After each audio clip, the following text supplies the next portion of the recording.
Wonderful. Okay. We're ready to go? Yes. Oh, okay. Well, good evening, everyone. And I will bring the meeting of July 19th, 2021 of the San Carlos Planning Commission to order. And first is the Pledge of Allegiance. And we begin with the Pledge of Allegiance. If you'll join me. I pledge the allegiance to the flag of the United States of America and to the republic for which it stands, one nation, under God, indivisible, with liberty and justice for all. Thank you. Roll call, please. Commissioner Iacoponi. Present. Commissioner Garvey. Present. Commissioner Bradley. Present. Vice Chair Clements.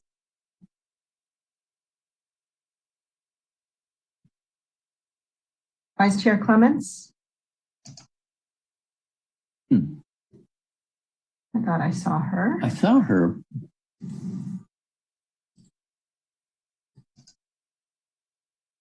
Oh. You see that she's on, but she doesn't seem to have a, maybe her phone needs to be unmuted.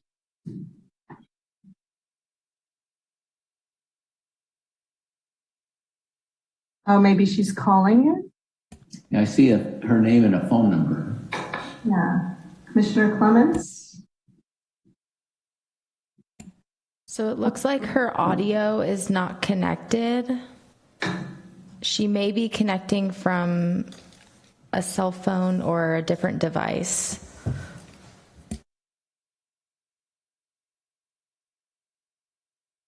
Can you unmute, Sarah, the phone number ending in 3161?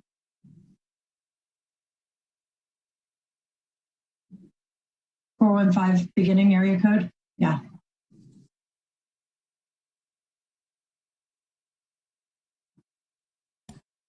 Press *6. Hi, Commissioner Clements is present. Thank you. You figured it out. Great. Okay. I'm having technical difficulties. Okay, I'll wrap this up.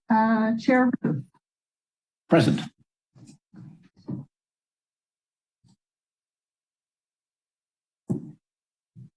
Okay, the next part of our meeting is the public comment, and the public comment is limited to items that are not on the agenda. The Commission may briefly respond to statements or questions posed as allowed by the Brown Act. However, the Commission's general policy is to refer items to staff for attention or to have a matter placed on a future Commission agenda for a more comprehensive action or report. Is there anyone in the waiting room who would like to speak on an item that is not on the agenda? If there is, you can raise the hand icon on the bottom of your screen, or you can press *9 on your phone. Sarah, is there anyone in the waiting room? Not at this time. For this part? Okay. Oh, yes, we do have one.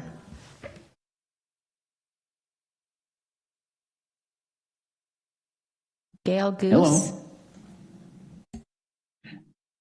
Gail, welcome. This is the section of the meeting for items that are not on the agenda, and you have 2 minutes. So I lowered my hand, and okay. and my name is pronounced Ghost. So that's probably why I didn't recognize it last time. Okay. So it's Gail Ghost. So would you like to respond to an item that's on the agenda? Well, I'll wait. I'll wait till you. When we get to that point. Wonderful. Yeah. Thank you. So the next part of our meeting is the approval of minutes from the July 6th, 2021 meeting. Does anyone have changes to the minutes? None from me. None from me. Okay, I would entertain a motion to approve the minutes. I will move for approval of the minutes of the Planning Commission meeting of July 6th, 2021. I will second. Wonderful. We have a motion and a second. Roll call, please. Commissioner Jacoponi, Yes. Commissioner Garvey, Yes. Commissioner Bradley, Yes. Vice Chair Clements. Do we lose her again? Oh, she's raising her hand. I see. Oh, I had that in the RDRC. It signifies a vote yes. Is it a thumbs up sign? It looks like a raised hand.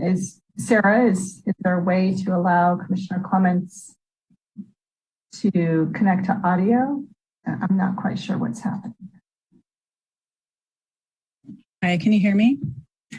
Yes. Okay, great. Now we can. Commissioner Clements. It's a miracle. Yes. Thank you. And Chair, I should say Vice Chair Clements. Thanks. Sorry about that. And then Chair Roof. Yes. Great. Okay. Okay. The next part of our meeting is the public hearing. The procedure for a public hearing, staff will present a report on the history, physical features, etc., on the application, followed by the staff's recommendations. The applicant will make a presentation. Thereafter, interested members of the community may speak on the proposal. When all interested parties have had an opportunity to be heard, the hearing will be closed and no further discussion from the floor can be held. The commission will then consider the evidence and make its recommendation. If you challenge a public hearing item in court, you may be limited to raising only those issues you or someone else raised at the public hearing described in this notice, the public notice, or in written correspondence delivered to the city at or prior to the public hearing. Speakers should state their name prior to addressing the commission. This was the staff in preparing the minutes. To start off, for the first item is the 987 Commercial Street topic. Does the staff have a presentation to start? Thank you. Good evening. Lisa Costa-Sanders, Principal Planner. I'll be giving the staff presentation. The proposed Alexandria Center for Life Science project. Next slide. The purpose of the EIR CEQA scoping hearing process is to introduce the proposed project, inform the community and agencies of the initiation of the environmental impact report process, solicit input on the scope and content of the EIR analysis, and highlight future input opportunities. Just to give you a context of the location, the former Kelly Moore, the subject site is the former Kelly Moore and L3 communications site. It's just over 25-acre area located between Industrial Road, Commercial Street, Old County Road, and Pulgas Creek. The site is zoned heavy industrial and located in the planned industrial general plan land use designation. The site is about a half mile from the Caltrain station for an 11-minute walk. The proposed project entitlements include plan development zoning and a plan development plan, design review, tentative parcel map, tree removal, grading and dirt haul, transportation demand management plan, and a development agreement. And these entitlements require review by the Planning Commission with the ultimate decision being made by the City Council.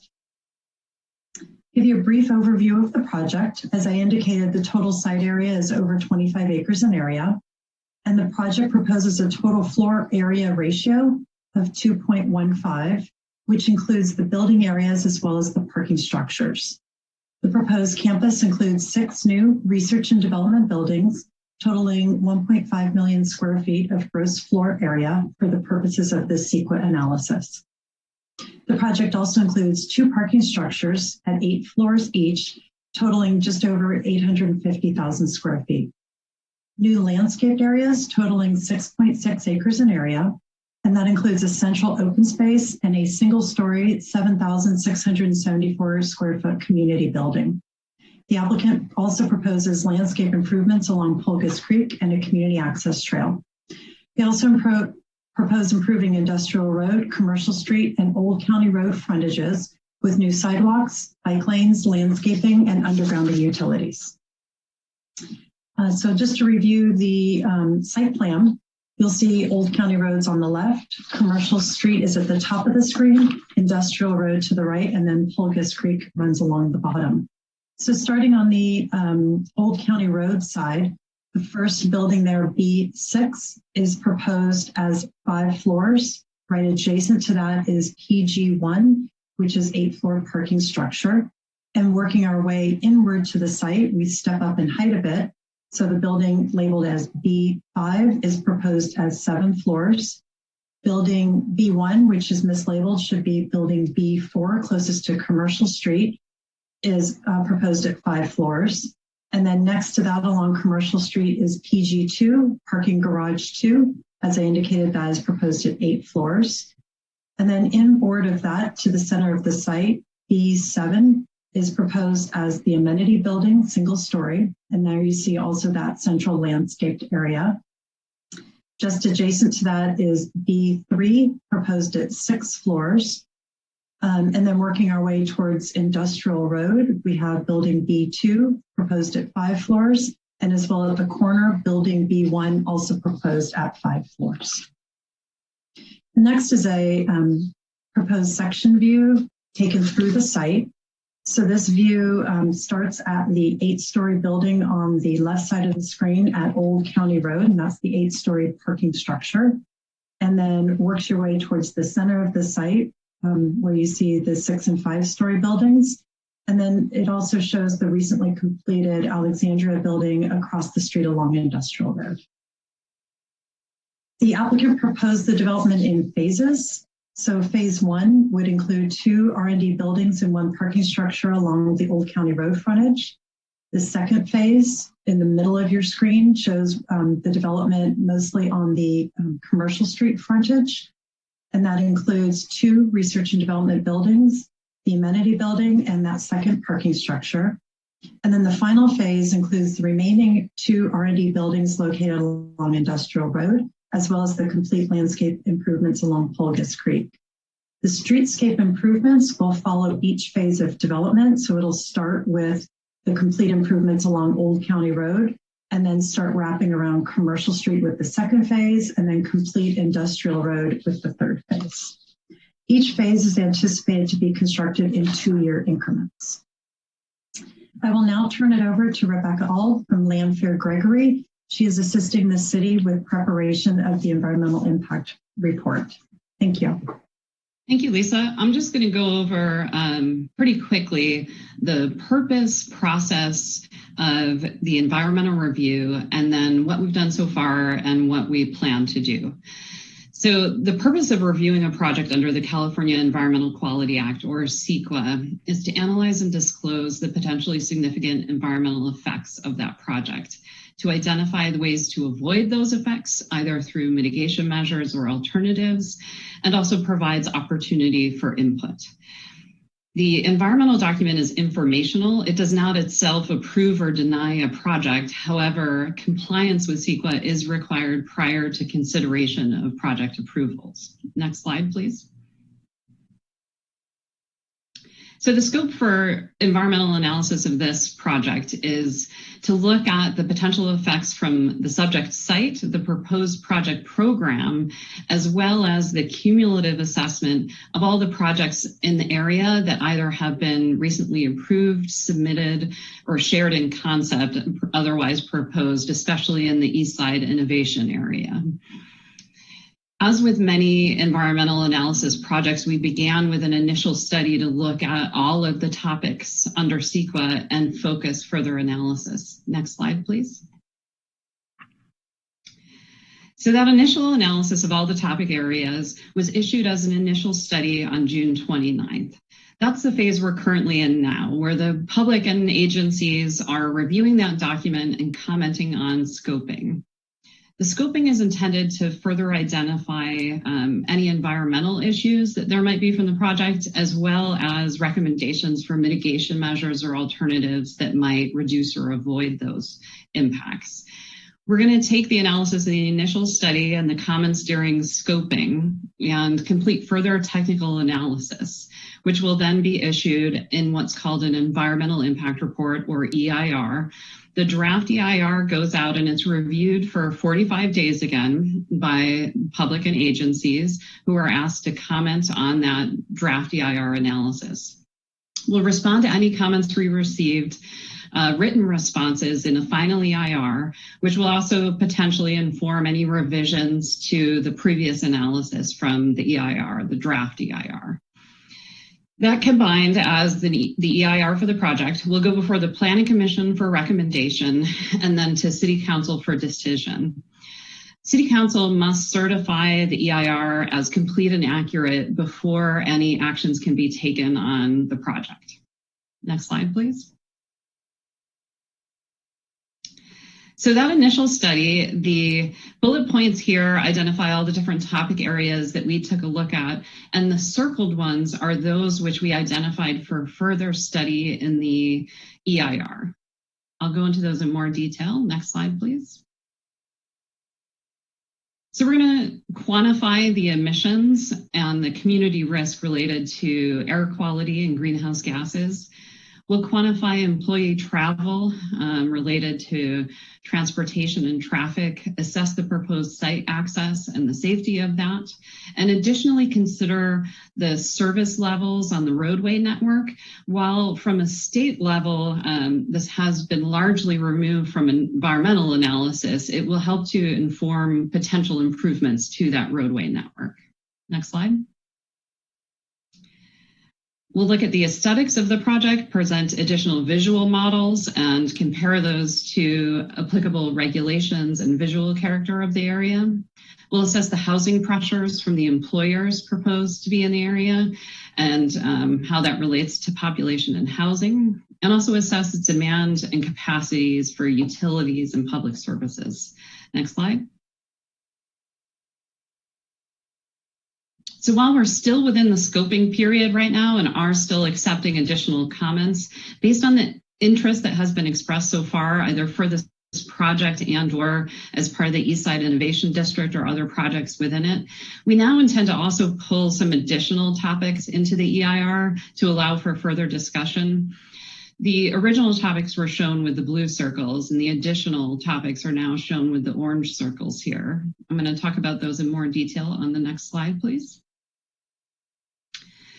So we plan to expand the discussion of the adjacent creek biology, expand the assessment of potential for underground cultural or tribal cultural resources, and expand on the discussion of the existing site contamination and remediation efforts. Next slide.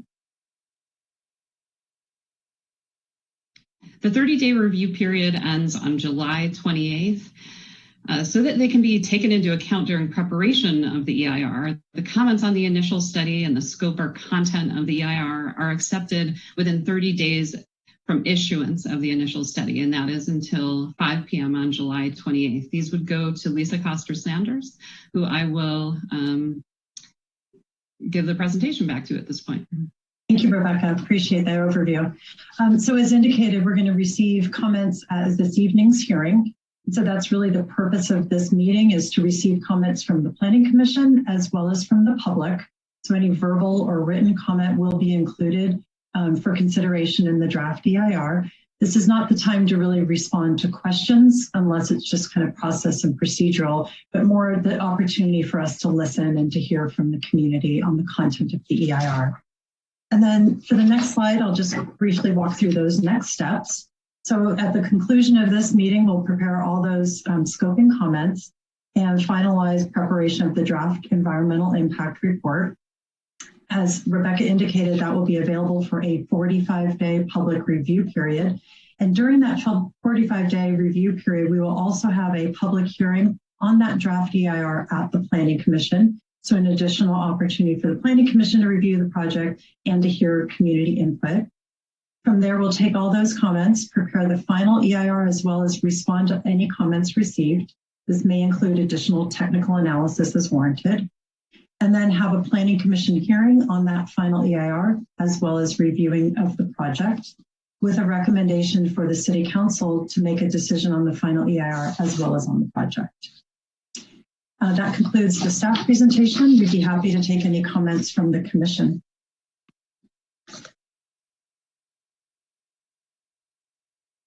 Are there questions from the planning commissioners for the staff or the applicant? I have a few comments, but I think for me personally, I'd like to wait and hear what the public has to say, and then maybe build on that or comment after that's finished. That's my personal preference. Okay. Let me see. I see there's a raised hand. Or is there? Kristen Clement. Commissioner Clements, did you have a comment at this point in time? For staff, if that's okay. Yes. Chair Roof, thank you.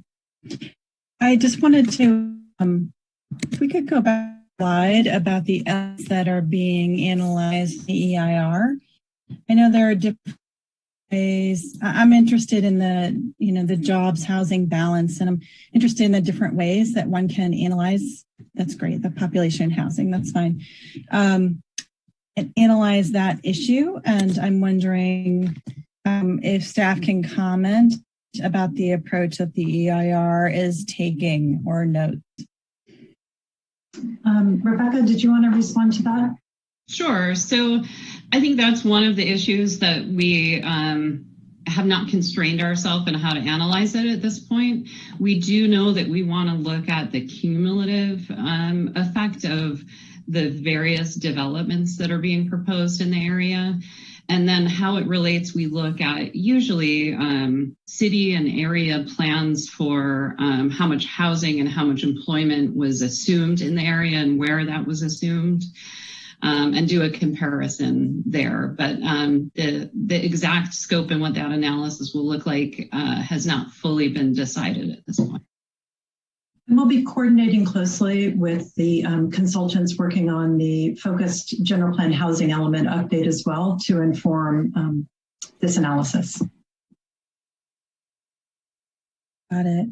And so when you look at the housing plans and, transportation linkages, I assume, to get to the housing throughout community, are you looking just at San Carlos? Are you looking at the peninsula?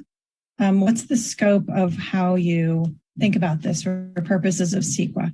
And I know that CEQA is its own whole body of law and knowledge, and it is not necessarily what, a rational human walking off the street would necessarily analyze things like. I know it's a very specific look at things sometimes.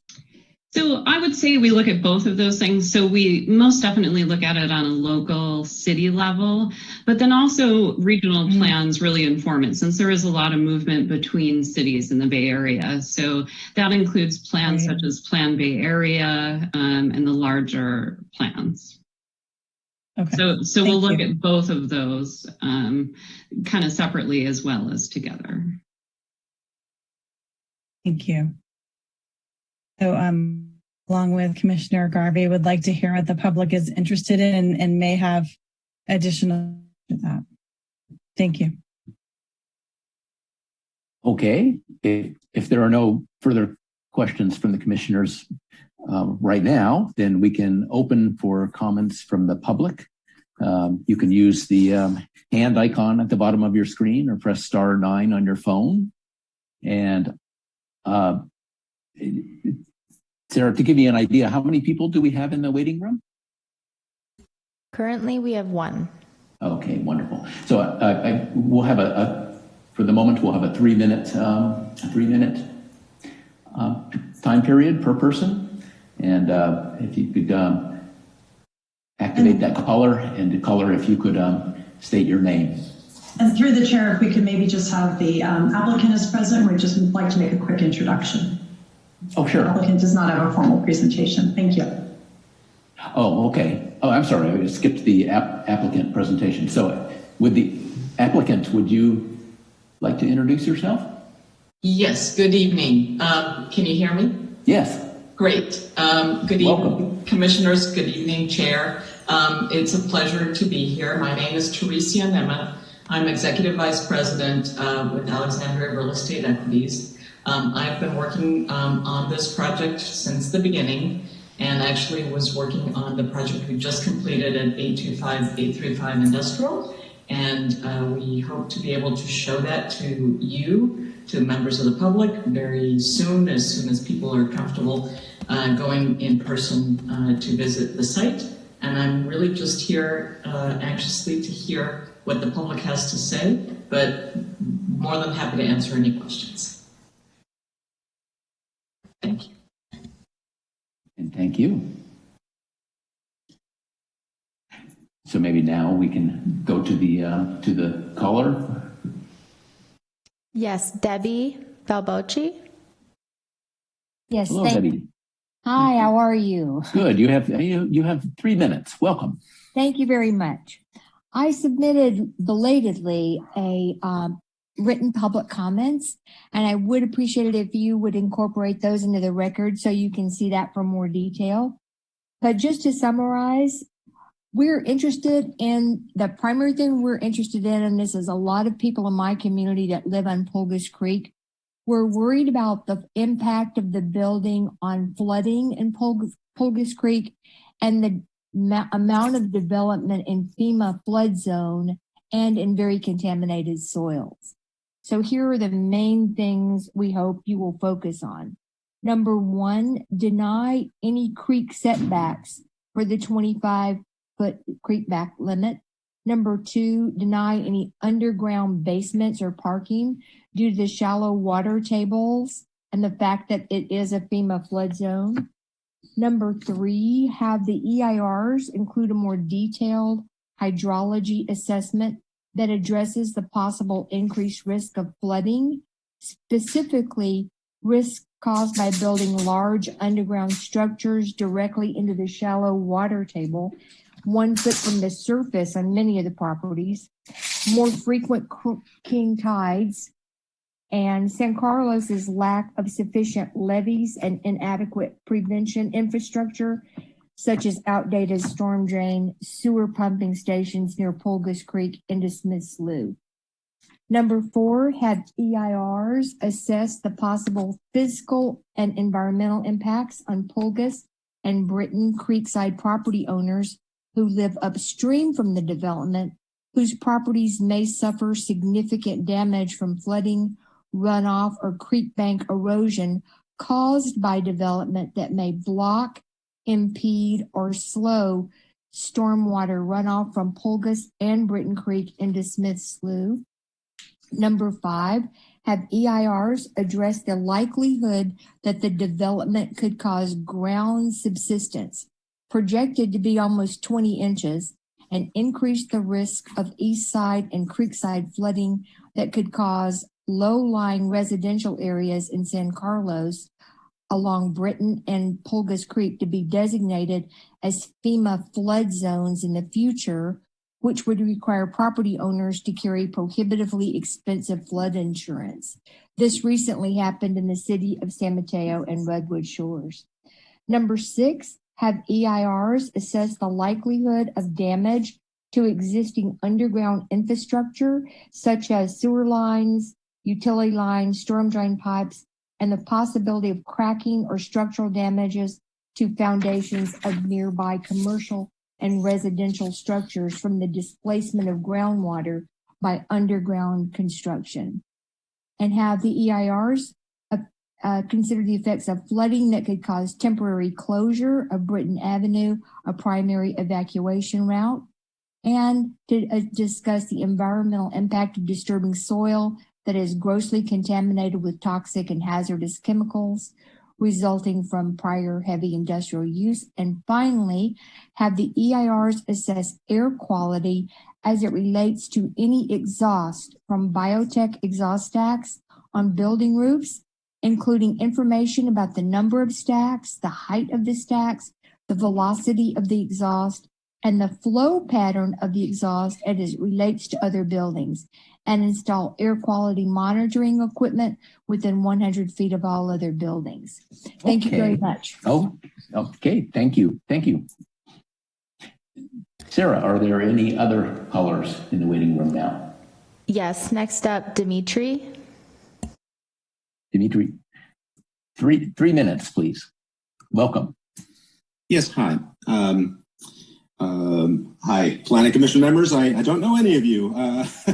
There's been quite a bit of turnover. Let me introduce myself very quickly. My name is Dimitri Vendeos. I'm the president of the Greater East San Carlos Neighborhood Association. And I am just formally requesting that the feedback that I emailed last evening be included in the meeting notes. And one thing I wanted to add, there are a couple of things I realized after our community members took a look at the project. Is we are concerned about land use and planning, and we are aware that there is an east side study going on, but we think that it's probably worth including in the EIR as well. Another thing that was not brought up in the email was in some of the handouts that were shown, we noticed that shuttles were being shown moving along Gulf County Road, and I wanted the Planning Commission and remind the city that there was a commitment for all shuttles to be moved to the new multimodal transit hub that Caltrain Samtrans constructed along El Camino. So those are the main things. I'm not going to go over all of the issues that we presented in the written documentation. Thank you. Thank you for your feedback. Next up, Sonia Elks. Welcome, Sonia. 3 minutes. Hi. Great. Thank you for taking my call. I feel a little like a broken record. I always say the same thing. Apologies for that, but it seems like I'm supposed to say them again according to what the instructions were for the public. So I will continue. I'm very interested in circulation, transportation issues, multimodal, active sustainable transportation, public transportation, any way that we can reduce individual single occupancy vehicle driving.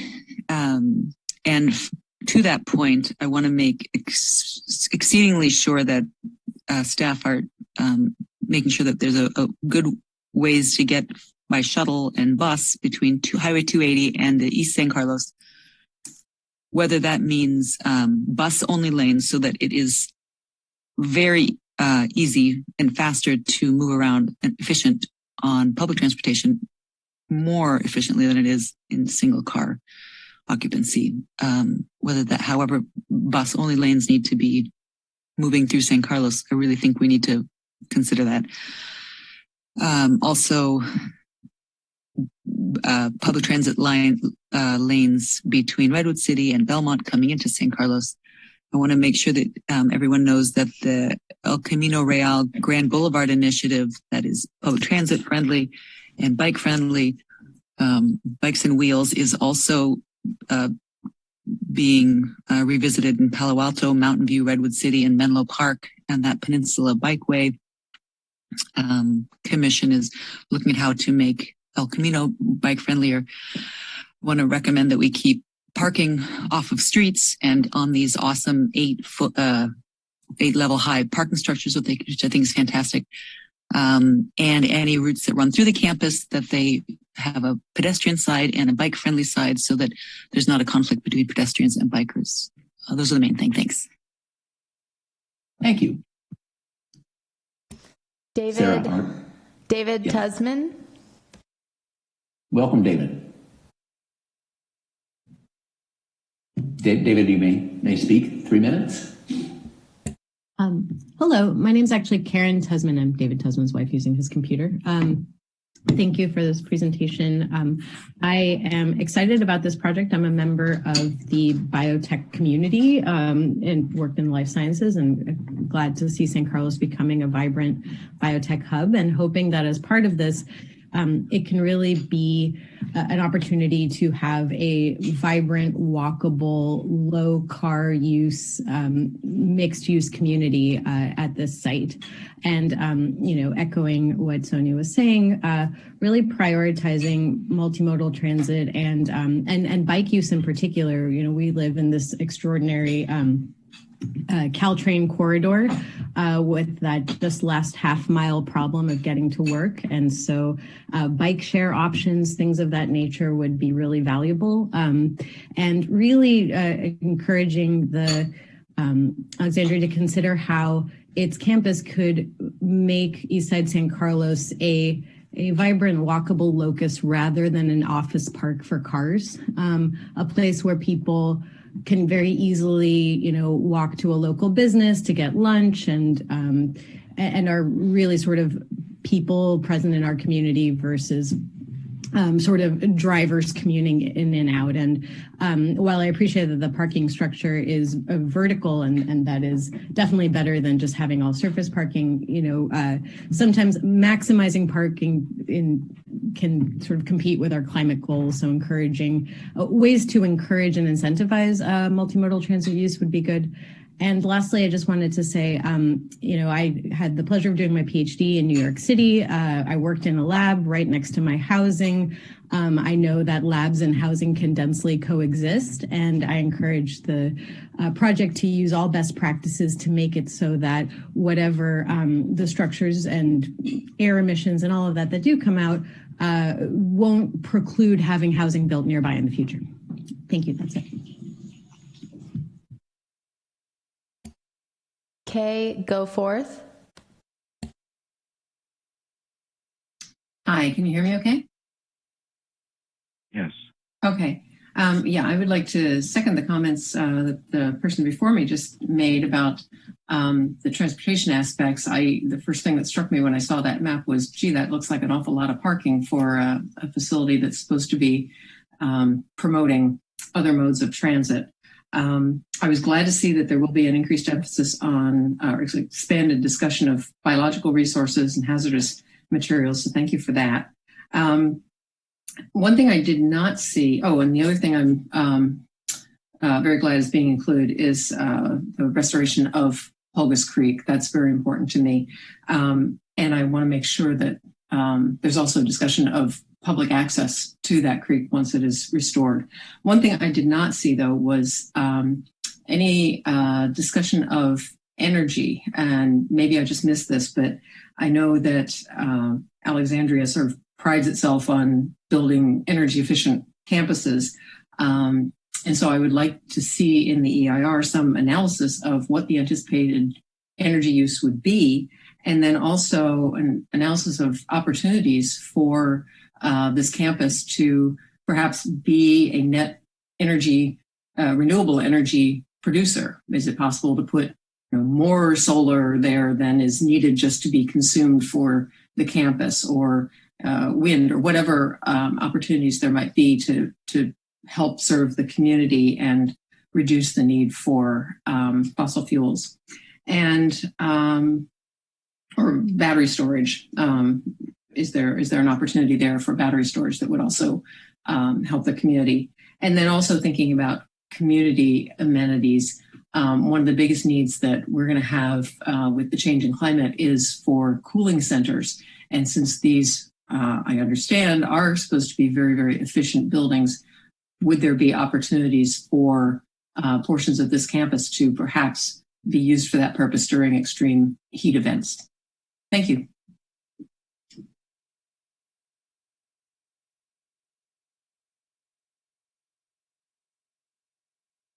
Thank you. Sarah, is there another caller? Not at this time. Okay. Well, if there's nobody else waiting, I would entertain a motion to close the public comment period. I had a couple of comments, Chair Roof. We can do that now before we close it or after. What is your preference? I think we can close the public comment and then open deliberations among the planning commissioners. I'll move to close the public comment period. I'll second that. Roll call. Commissioner Iacoponi, Yes. Commissioner Garvey, Yes. Commissioner Bradley, Yes. Vice Chair Clements, Yes. and Chair Ruth. Yes. Okay, so now the planning commissioners, it's our opportunity to discuss the topic. And what we have before us is to receive the comments from the public and to receive comments from ourselves as planning commissioners that are entered into the record. So I see that Commissioner Garvey has raised your hand. Would you like to go first, Commissioner Garvey? Thank you, Chair Roof. I have 4 comments. First, I'm pleased that the hazardous materials and soils section is going to be studied a little more thoroughly. And I also was pleased to see in the initial study, I couldn't remember when Kelly Moore went in, and I had thought it was back in the 1960s when lead was a large component of paint manufacturing. And I know this from a previous part of my career. I think the federal mandate to no longer allow lead to be used in paint manufacturing was around 1977. And I believe I read in the packet that Kelly Moore came in around 1978. At any rate, I'm hoping, the initial study alluded to this, I'm hoping that the EIR flushes out, was there any overlap in that? And if so, what were the lead levels like in the soil? And I'm anticipating that there's minimal, if any, remediation needed, but I just wanted to make sure that that was studied. My second comment relates to the volatile organic compounds that the initial study says were found in smallish amounts in the soil when solvent tanks were removed from the Kelly Moore site in the 1980s and the 1990s. And the solvent was a big component of paint manufacturing in the 70s, 80s, and 90s, and it's much less so today. We have a lot of water-based paints today. So I'm curious if the EIR will be, I'm hoping that the EIR will be looking at what are the remnants, if any, of trichloroethane or trichloroethylene or any solvent that remains in the soil. I understand the soil that was surrounding those tanks was removed from the site when the tanks were removed. But it would be nice to see that studied or fleshed out a little bit more in the EIR. Are they going to look at more soil where those tanks used to be, just to make sure there's nothing residual in the soil? My third comment is on the fume hoods. If the fume hoods are large, there are air quality regulations in place to control those emissions. And my expectation and anticipation is that if Alexandria has these fume hoods, that they know that they need to comply with air quality regulations and that they will. So I'm assuming that that will be noted in some way in the environmental impact report. The last thing is I'm really pleased to see the cumulative assessment nature of this EIR, where we're looking at the impacts from not only this project, but other projects in that area that are proposed or in the pipeline, or people are starting to think about them. That gives a consistency from one project to another. And for projects that are further down the line, it sets an example. It sets, an example of how these other companies in the future might look at their transportation plans or their walkability plans. So I was really pleased to see that this is a cumulative EIR for all of the projects that are currently in the pipeline. And those are my comments. Thank you.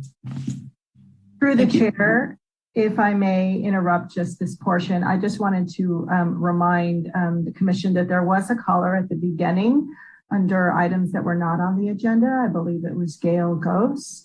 And I think we had indicated that, I think she had indicated that she did want to speak on agenda item 6A. I am not sure if she's still in the room. This would require the commission to open the public hearing, but maybe there's a way if Sarah, and if Gail is listening, maybe she can raise her hand so we at least know she's still here and she's still wanting to speak. But if the commission wanted to hear from Gail, it would require a reopening of the public hearing. Certainly. Is Gail available? I do not see her in the meeting. Unless you are calling in, press *6 to notify. Thank you for checking, Sarah. If she's not, then we can just move on, but I did want to make it. Yes, thank you. Well, Gail, if you call in the next few minutes while we're still on this agenda item, then we'd love to hear your comments, and we'll reopen the public comment period for that. Thank you. Meanwhile, I see that Commissioner Iacopone, you have a comment? I do. Thank you, Chair Roof.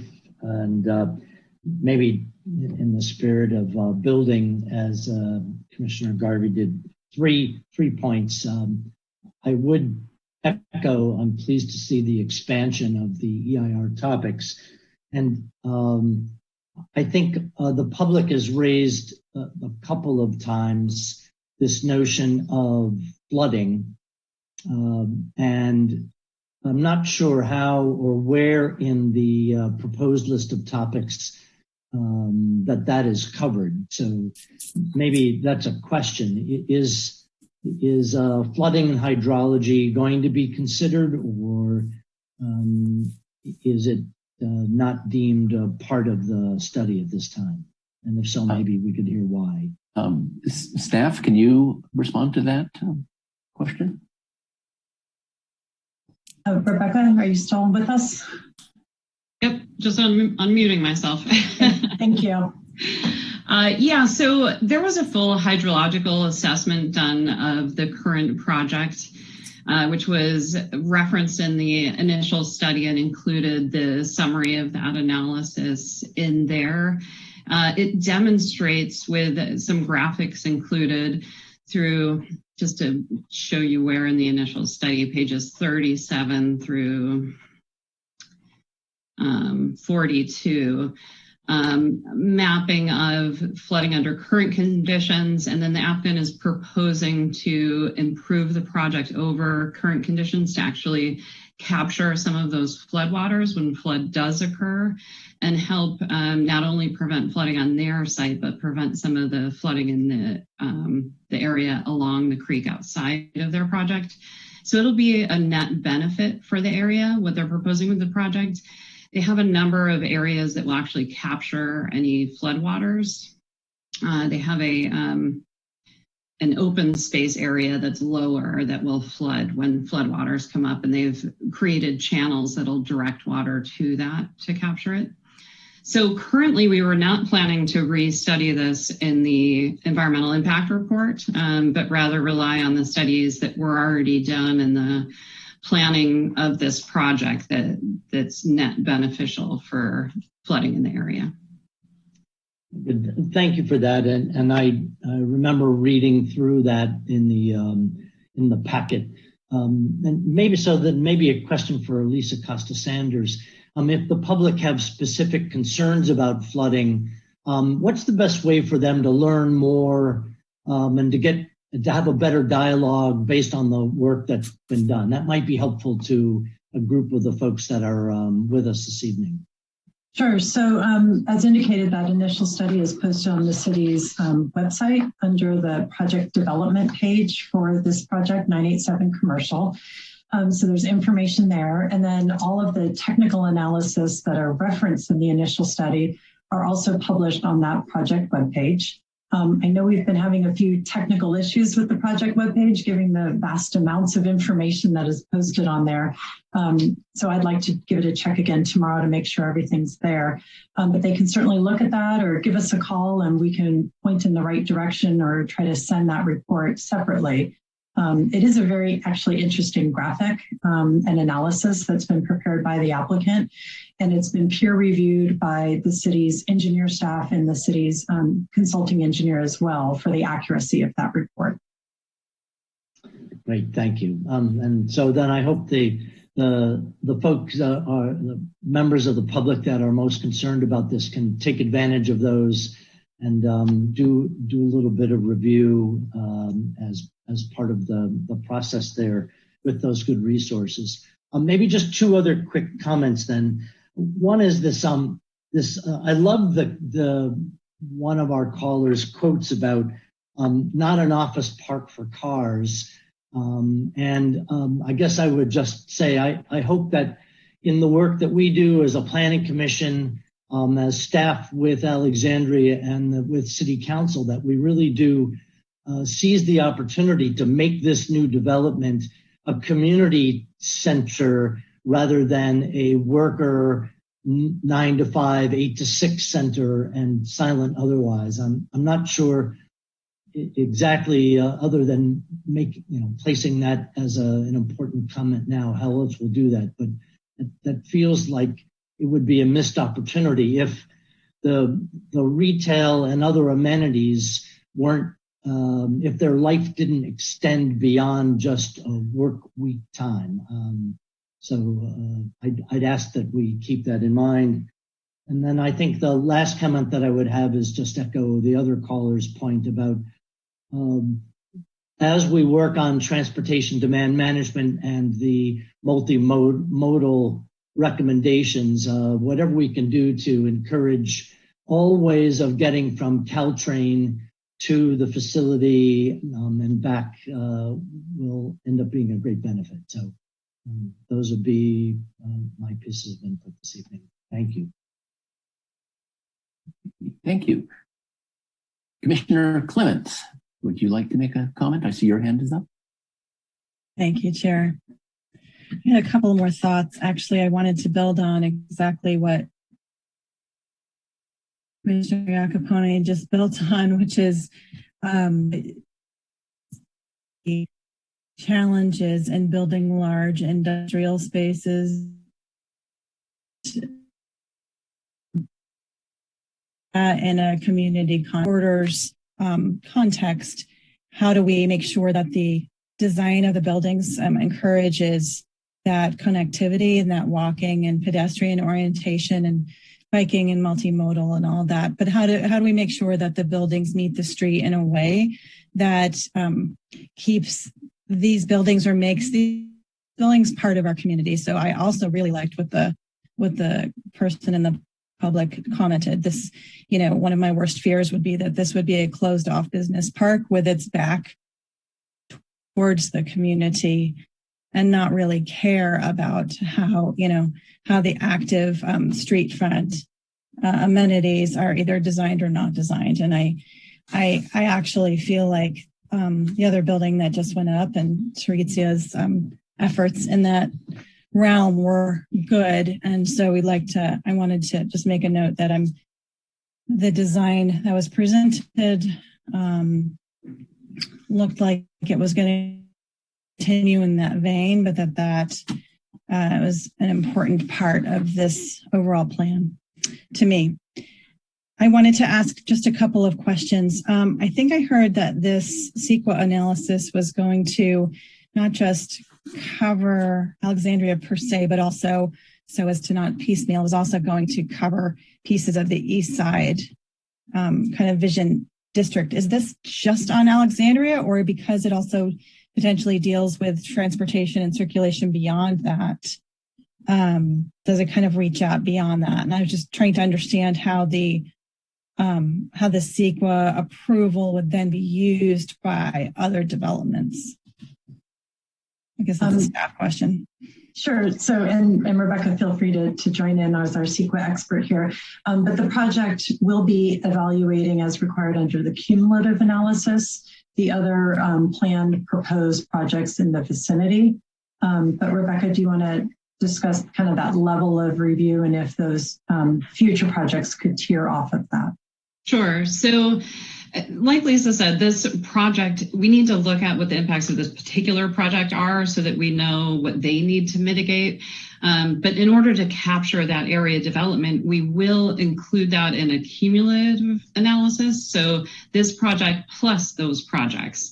And that will create the overall impacts that then everyone else can tier off of those, but they'll need to pull out what their own portion of those cumulative impacts are, just as this project is doing. Got it. That's helpful. That's clear. Thank you.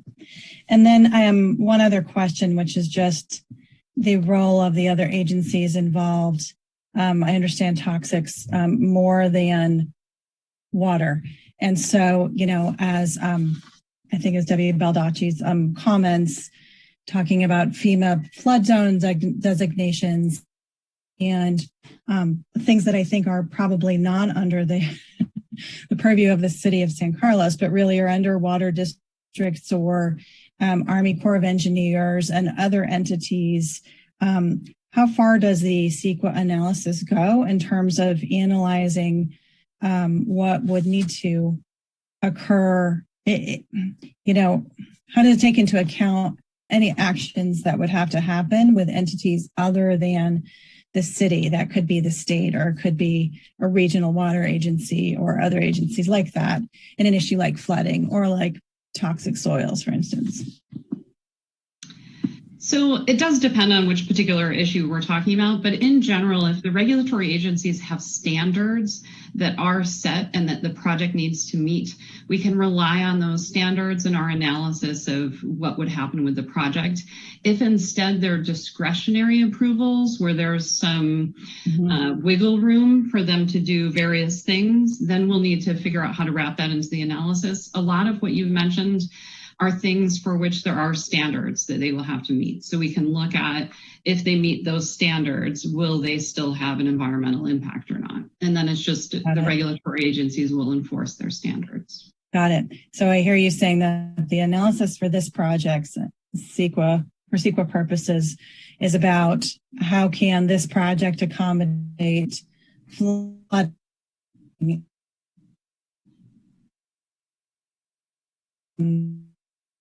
How can that be sized, given what the standards are that need to be met with other agencies are using, kind of in context? Is that one way to think about it, or how would you state that? Yeah, that's a good way to state it. Okay.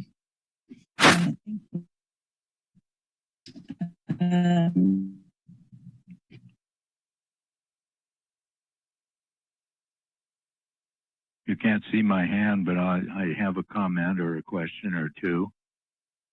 May I go ahead? Hello? Commissioner Bradley, please go ahead. Can everyone hear me? Yes, we can hear.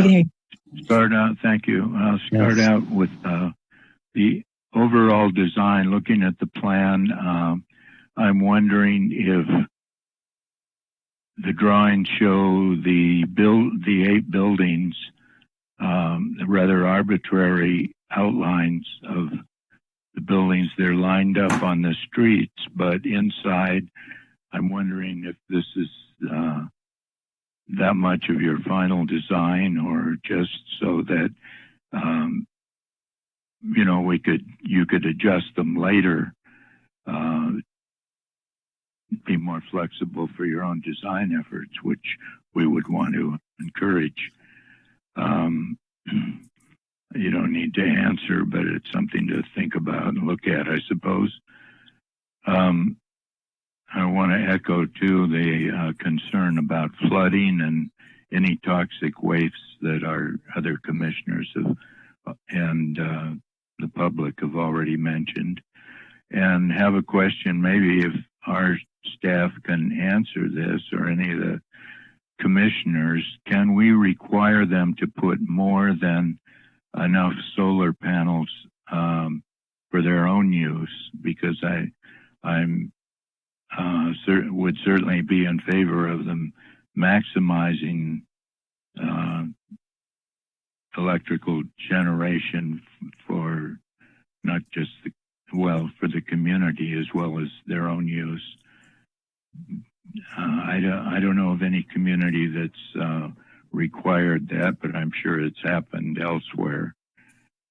Something we might look into. We don't need to come up with an answer tonight. And a couple of things when they get into the final design that I didn't notice in the hundreds of pages that we read, which was a very good report that Gregory did, and Lampert, Joan Lampert.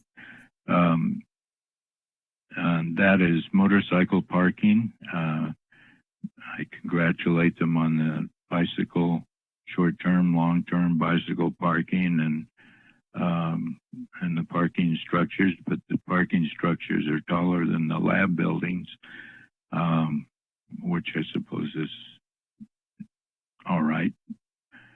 And also electric vehicle charging stations would be necessary when we get to the final design of the project. That's all I have right up to this point. Thank you. Okay, thank you.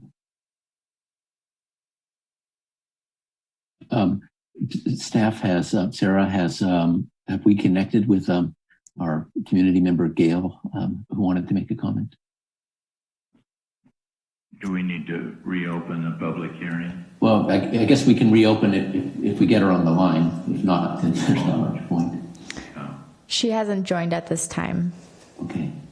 Okay. Well, she still has the opportunity to submit written comments for the scoping after this meeting. So hopefully that will work. And my comments are that I think the scope of the topics to be included in the EIR seemed quite comprehensive. Actually, can we go to the slide that where the topics were listed and we circled the ones that would be included? So the and the third yellow circle, which one is that around? It seems to be around half of two of them. Yeah, I see that did get knocked. So those are supposed to, those circles are supposed to be around the yellow ones: biological resources, cultural and tribal resources, and hazardous materials. Okay, and so the hydrology would not be included for the reasons that you clearly stated. Correct. That's what the initial study determined, and that's our current thinking. But, we can always pull more things into the EIR if it's determined that that's necessary, but it is not currently the plan. Okay. And otherwise, nearly everything is already circled here. So we can have confidence that all of these things will be followed up in the EIR. So I think that this list looks quite comprehensive, and I agree with my fellow commissioners' comments that the cumulative assessment, putting this one in the context of the larger development going on in that area, is clearly critical, because we need to look at it as a whole. So I'm very happy to hear that part of it as well. So that was the last of my comment.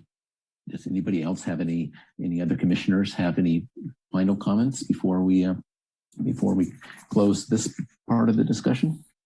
Chair Roof, I'm afraid I came up with one more, if you don't mind. Yeah, go ahead. I think it's really applicant. I was at the Parks and Recreation category, and it made me think about some other projects that have planned the project and built it with porosity in mind and its access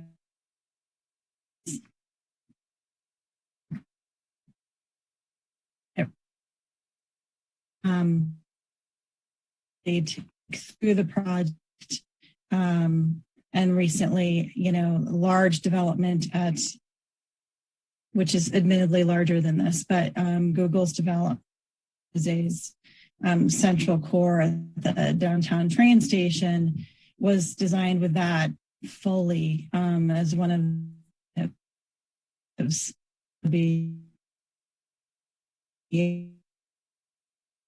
to walk between all of the buildings and that development, even though all of it was private property. So I wanted to ask, that was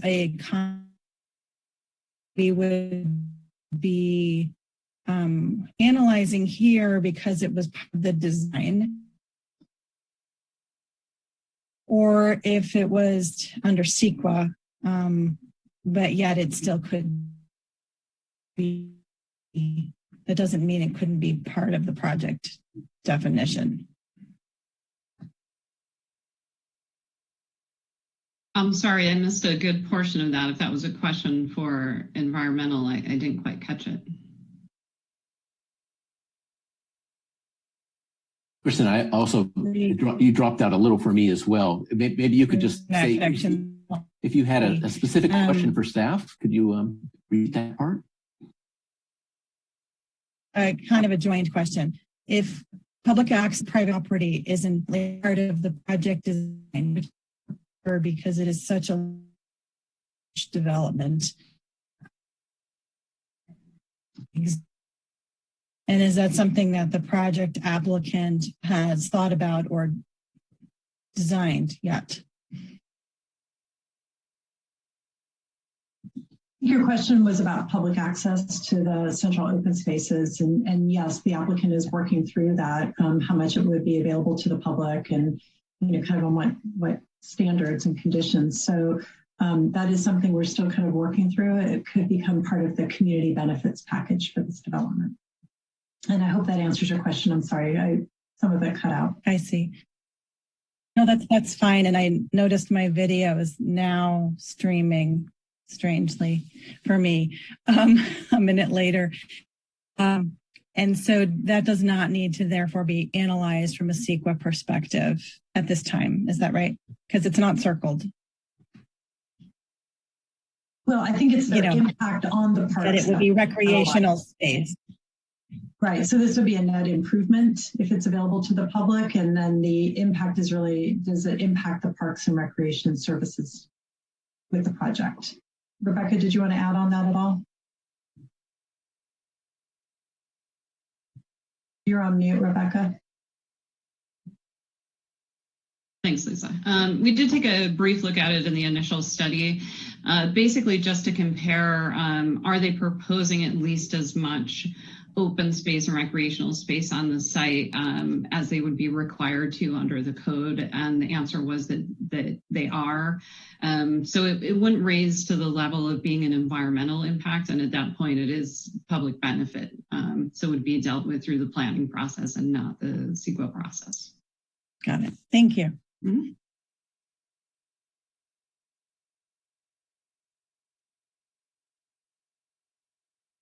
If there are no further comments from the commissioners, maybe we can finish this topic. Lisa, do we need any kind of a motion, or have you just received our feedback and we can move on to the next topic?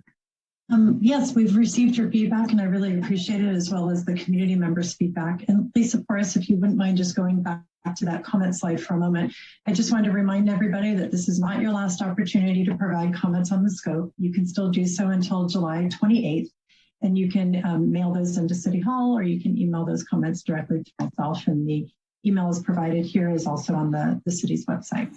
Thank you. Okay, well, the second item in the public hearing is 1030 Burton Avenue. I'm sorry, yes? through the chair. Yes. Wanted to let you know that I did get an email from Gail Gose, who she let me know that she had tried to raise her hand but didn't get called upon. So before we move on, I just thought maybe we can try one more time and check with Sarah to see if there is anyone in the waiting room on this item, because I know she had called in at the beginning, and then I just checked my email and she emailed me. So Sarah, do we have anyone in the waiting room for this item? If not, we can move on. I don't see her. Okay. All right. I just thought I would ask for her. Yes, good. Very good. Playback. Okay. And again, yes, written comments are taken up until 5:00 p.m. on July 28th. Thank you. Okay. Well, let's go on to the second item in the public hearing, which is the 1030 Britton Avenue. And oh yes, here we are. A request for the design review, creek setback exception, grading and dirt haul, transportation demand management plan, and initial study / mitigated negative declaration for a new research and development life science building. Does the staff have a presentation for this? Yes, thank you for the introduction. Lisa Costa-Sanders, Principal Planner. I'll be giving the staff presentation. Thank you, Lisa. You can go to the next one. So the subject site consists of 2 lots totaling 2 acres in area that are currently used for surface parking along Britton Avenue. The site was previously used as a parking lot for L3 Communications business and is currently used as off-site car storage. The site is located within the General Commercial Industrial Zoning District, as well as that same general plan land use designation. The site is adjacent to the proposed Alexandria Center development that we just spoke about, Pet Boys, and across from Home Depot. The next graphic was prepared for the East Side Vision Study area, and it shows the study area boundaries in context with proposed developments in that area. The City Council initiated the East Side Vision Study to guide development in the area, including community benefits, street standards, transportation connectivity, and land use form. The study is currently underway and scheduled to be complete in September. The Council requested all projects within the study area that include a request for planned development zoning be considered after completion of the study. The project before you tonight is not subject to that stipulation, as it complies with the underlying zoning with the approval of the requested entitlements. I also just wanted to orient the Commission to the proximity of recently approved and proposed developments. As you can see, this 1030 Britton site is immediately adjacent to the recently completed development at 930 Britton, as well to the proposed Alexandria Center development. All approved and proposed developments on this map, with the exception of the hotel at 501 Industrial, are proposed as research and development life science uses. The request, the applicant proposes to construct a new 3-story, 96,175 square foot research and development life science building. Next slide. With below and at grade parking and landscaping improvements. The requested entitlements include design review, creek setback exception, grading and dirt haul, and transportation demand management plan. I'll go ahead and start with the design review. This is the view of the building looking east along Britton Avenue. Here you see the right side and the building frontage. The design is contemporary and utilizes a variety of materials to break up the massing of the building, as well as add architectural interest. The main body will be white cement plaster and include black and gray accents. The building is proposed with a gray metal running along the top of the building to serve as a roof screen and a parapet. Large glass windows are utilized throughout the building and seek to minimize the mass and the bulk. Floor-to-ceiling windows are designed for the eastern side of the building at all 3 floors to create visual statement at the main lobby entrance at the right corner of the building. The entry doors face Britton Avenue as well as the interior parking lot. The Britton Avenue facade includes a lobby area and tenant space with glass windows to activate that street frontage. And the next slide shows another view of the building when traveling west on Britton Avenue. And you see here the adjacent 930 Britton Avenue building. The next slide shows the rear of the building as viewed from the creek side. The parking area is tucked in the back half of the building. And here you can also see the landscape courtyard space on the 2nd floor. I'll now review the creek setback exception request. Plovis Creek is located along the northern side of the site. The segment of the creek has been engineered as a concrete lined channel, and the existing paved parking lot is currently located adjacent to to the creek retaining wall with a dirt strip. The city's code requires new development to be set back a minimum of 25 feet from the top of the creek bank or other such distance as specified by the Planning Commission. The existing site is entirely paved, essentially up to the same line as proposed by the applicant. The building itself would be proposed to be set back 34 feet from the top of the creek bank. The project does place a fire access and circulation lane around the entire perimeter of the building. And due to the required width of this fire access lane and the applicant's proposed layout, the applicant's requesting a partial encroachment, as shown in the highlighted yellow area, into the 25 feet setback zone. The existing bridge that crosses the creek is proposed to remain, and the applicant has also proposed a public access easement that would connect Britton Avenue across this site, across the bridge, and a future connection to the Alexandria Center development. And that is added as a condition of approval to ensure that that easement is recorded on the property. The mitigated negative declaration did evaluate the potential environmental impacts of the development and conclude that there would be no impact to the creek habitat. The applicant does have some new landscaped areas adjacent to that riparian zone. Next, for the grading and dirt haul, the total site grading is 20,500 cubic yards for the one level of below grade parking. Applicant estimates about 220 truckloads to off haul, and that would occur over a 40-day period. Grading operations will follow the recommendations of the geotechnical report. The haul route is US 101 to Britton or Whipple to Industrial to Britton, and then the trucks would leave using the reverse route. San Carlos Code also requires a transportation demand management plan be prepared to achieve a 20% trip reduction. And the applicant has submitted their TDM plan that includes bicycle parking, showers, changing facilities, a commuter program, including commuter passes, trip planning resources, as well as alternatives to transportation.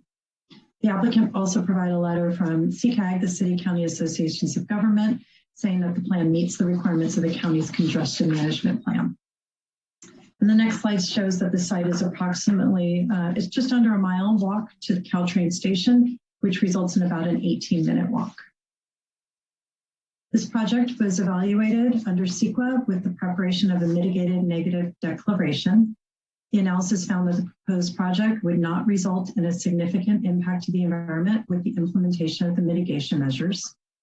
The mitigation measures are attached to the CEQA resolution as a mitigated monitoring reporting plan, and that is standard measures for this type of development, including if cultural resources are discovered, implementing the requirements of the geotechnical report, and ensure implementation of the transportation demand management plan. The mitigated negative declaration was available for public review and comment from June 8th through June 28th, and we have not received any comments during that time frame. You skip to the next two slides. The public notice, one more. Thank you. The public notice was mailed to all property owners and occupants within 300 feet of the site on July 6th and published in the newspaper on July 8th. Just before the meeting this evening, we've received 2 public comments via email, and I believe those have been forwarded to the commissioners, from Debbie and Gary Balducci at 1852 Carmelita, expressing concern with flooding and creek setback, as well as from Sean and Jennifer Peters at 1866 Carmelita, expressing opposition to the creek setback exception. The next slide has the motion. Should the commission be prepared to approve this project? I'd be happy to answer any of your questions. We also have our CEQA consultant here this evening if you have any CEQA related questions, and the applicant after that has a brief presentation they would like to give. That concludes staff's presentation. Thank you, Lisa. Should we entertain questions for the staff or move to the applicant's presentation? Remind me what's the order we should do this in. Go ahead, Lisa. They're really whatever the commission and the chair would like. We can take any clarifying questions now, or you can wait until after all the public comments in the applicant's presentation. It's your choice. Okay. Well, I don't think I see any hands raised. So let's, if the applicant would like to make a presentation now, we would welcome that. Good evening and thank you. My name is Ryan Gabara. I'm with MBC Biolabs. Can you guys hear me okay? Ryan, this is Lisa Porras. Just give me a minute to pull up your presentation, assuming you would like. The presentation is really just there for us to answer any questions if anything comes up. Okay. All right. Then you can proceed. Say a few things and, if anybody's got any questions, happy to answer them. So once again, my name is Ryan Gabara and, here tonight on behalf of MBC Biolabs. So thank you tonight for considering our project at 1030 Britton. We've been processing this application through the planning department for about 2.5 years. And so we're excited to be in front of you tonight. This has included hearings around the project at the city council level, public notices, CEQA notices, participating in the Eastern Neighborhood Study, neighborhood outreach, and more. As a brief background, as some of you know, we own and operate MBC Biolabs, which is a full-service, vertically integrated life science incubator that enables small companies to really, exist, raise capital, and invent some really cool things that otherwise might not happen. As we like to say, we enable awesome. And what these companies come up with, from cancer treatments to COVID diagnostics, it's pretty cool stuff. I think actually some of the planning commissioners have been to our space at 930 Britton, which is adjacent to the site. It opened last year. As you guys kind of know, and as I've mentioned, we're a user of this building, so we're a little bit different in that we designed this building specifically to meet our needs. As Lisa mentioned, the building's about 100,000 square feet and fits and meets all the current zoning designations and design requirements. In the design of this building, we have provided about 50% more bike parking than is required per code. And honestly, we're having conversations internally about even increasing that. We've found that we have a lot of demand for bike parking across our lab campuses. And so that's something that we don't want to short on. We're also providing more parking than is required by code. Again, this is to make sure that we meet the demand that we may have, the demand that we might have at the site. COVID has made it a little tough to measure our actual demand next door. And without street parking and wanting to make sure that we do not burden our neighbors, we want to again make sure that we meet this demand. Of note, you'll see that on the ground floor, we have made parking easily absorbable into our building in small increments, which gives us the maximum amount of flexibility to meet the ever-changing demands on our buildings as we own and operate this building for the coming decades. I've also got Andreas Greke, who is part of the architecture team here tonight, to answer any questions about the design. As we went through this process, we sought to make this building different but complementary to the building next door. As you look at the building next door, it's something that we're really proud of. It's kind of been our showcase site, and we're excited that 1030 Britton is going to add to that and be the next showcase site that we're going to have. And with that, I'm happy to answer any questions, or like I said, I've got Andreas sitting next to me, and he can answer any questions about the architecture as well. Thank you. Questions from the commissioners?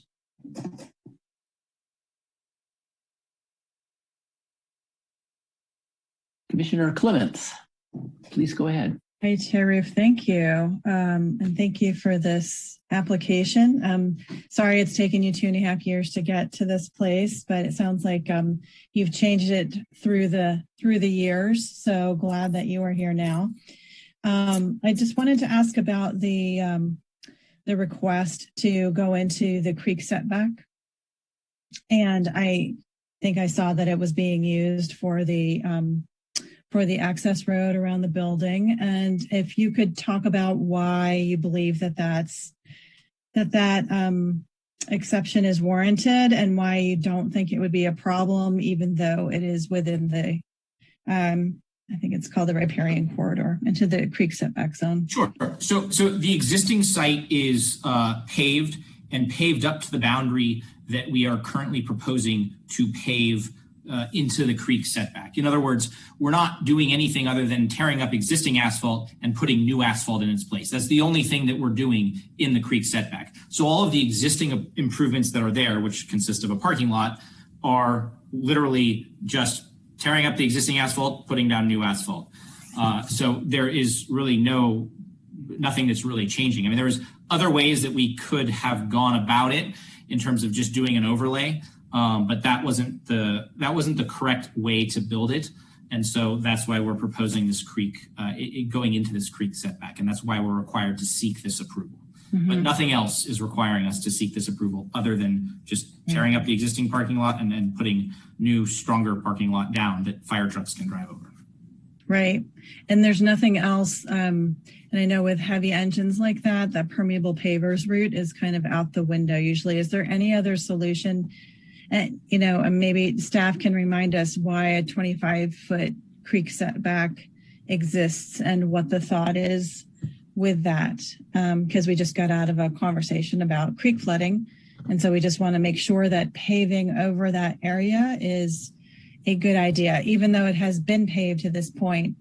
Now that work is being done and you're actually undoing that work and redoing it, the question is that wise? I'll let staff discuss what other options are there, et cetera. From my standpoint, the other option from our standpoint is to do nothing and not seek this and leave an old parking lot there in that portion that encroaches on the 25-foot setback. So I think you saw the yellow highlighted area that Lisa pointed out. And so the alternative to not being in the creek setback would be to just leave old parking lot in that portion, which I'm not sure makes sense for anybody.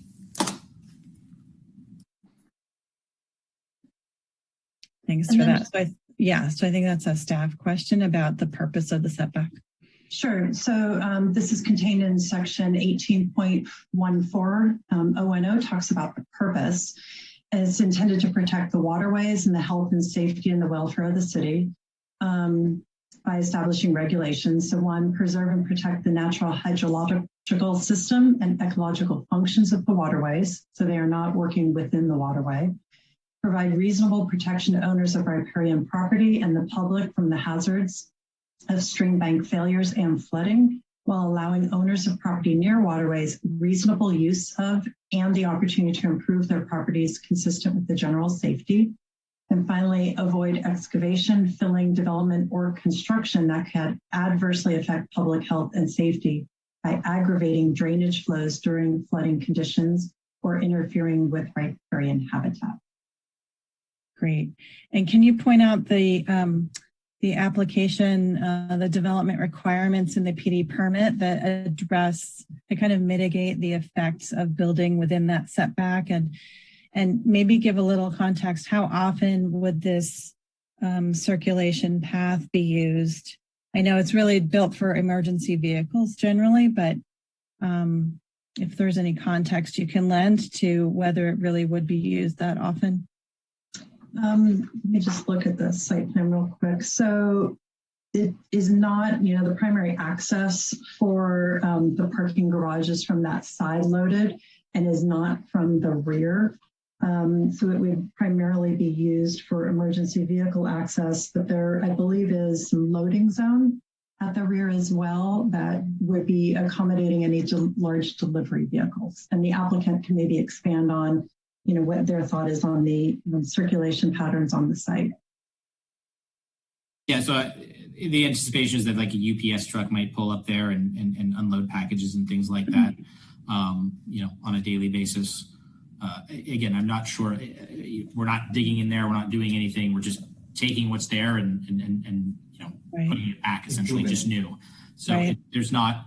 I think when you listen to the intent of what Lisa just read, I think that's to make sure we're not disturbing the water or doing anything. We're not doing any of that. So, Great. And are there any other conditions, Lisa, in the permit that kind of protect the waterways and speak to the purpose of the 25-foot rule in general?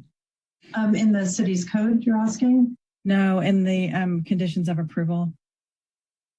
Oh, okay. Do we have any conditions of approval? Well, they're not. Any kind of mitigating, offsetting factors that allow for the variance, but. Yeah, so the exception process doesn't have specific findings that are needed for this creek setback exception. But as I indicated, they are doing some new landscaping just outside the setback area, but near the creek that is native to California landscaping. And then they're also providing that public access easement. So that would give the opportunity for the public to have access to the creek through that existing bridge there, and then have access through the site. So it provides a new north-south connection, kind of a mid-block access through the site, assuming it could connect to the future Alexandria Center development. Got it. And as I think the applicant also indicated, unfortunately, the fire department would not allow any kind of permeable paving in that area. So that was another item we definitely explored. Yeah, I had that suggestion on a different project in a different place, and people were just shaking their head at me like, no, that does not work. It's worth a question though, right? Kristen, part of what we do too on this site is that we capture all of the stormwater and we treat it all on site. So that's actually, by doing this and by redoing this pavement, this also gives, it's a net benefit to the entire area that we are now treating all of the stormwater on site. Got it. Thank you. I thought I saw something about that in here. I was trying to locate that. Thank you for noting that again. Maybe I could jump in here, Ryan, with a related question on the entire site. How much of it is pervious now? I guess very little because it's a big parking lot. And how much would be pervious after the project is complete? I don't have that data readily available, but as you point out, it's a complete parking lot right now. And to this parking lot, we are now adding some landscape and then also, again, treating all of the stormwater on site, whereas none of it gets treated right now. And now all of it will be treated on site that falls onto this site. I see. And I saw the yellow zone on the figure, but I didn't see the scale. How many feet of encroachment goes from 0 to, what's the average encroachment over that? It's a good question. I don't have the answer. It looks like it goes, it's 34 feet to the closest point of the building. So we're, well set back from that. So, yes. I don't have that answer, so I don't want to speak out of turn. Okay. The building encroaching, it's just the it's just the park. It's just the parking. The driveway, yes. It's just the drive aisle, then it's already there. We're just replacing it. Mm-hmm. Okay.